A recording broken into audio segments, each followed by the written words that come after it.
Jelang fajar, Israel serang Iran. Jenderal senior terbunuh, fasilitas nuklir hancur. Israel melancarkan serangan besar-besaran ke Iran pada Jumat 13 Juni 2025 dini hari dan menargetkan fasilitas nuklir negara tersebut. Serangan itu menjerumuskan Timur Tengah ke dalam ketidakpastian baru dan meningkatkan risiko perang regional. Iran berpotensi besar membalas serangan itu. Selain menyerang fasilitas nuklir, Israel juga dilaporkan menyerang di jantung ibu kota Iran, Teheran. Di samping itu, serangan Israel juga menewaskan Panglima tertinggi Garda Revolusi Iran Jenderal Hossein Salami sebagaimana dilansir dari salah satu sumber Jumat 13 Juni 2025. Hossein Salami termasuk di antara tokoh paling kuat dan berpengaruh di negara tersebut.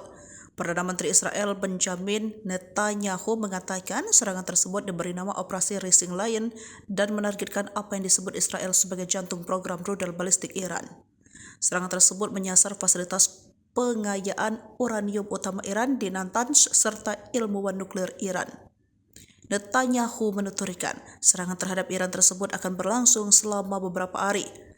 Dari salah satu sumber mengatakan fasilitas pengayaan uranium Natanz mengalami kebakaran hebat. Fasilitas tersebut terletak di sebuah kota sekitar 250 km di selatan ibu kota Teheran. Sejumlah video beredar menunjukkan asap mengepul dari arah fasilitas tersebut. Video dari Pras TV menunjukkan kumpulan asap besar membumbung tinggi ke langit dan kompleks tersebut. Pemimpin tertinggi Iran, Ayatollah Ali Khamenei bersumpah akan membalas dan memperingatkan Israel akan menghadapi hukuman berat atas serangan pada hari Jumat.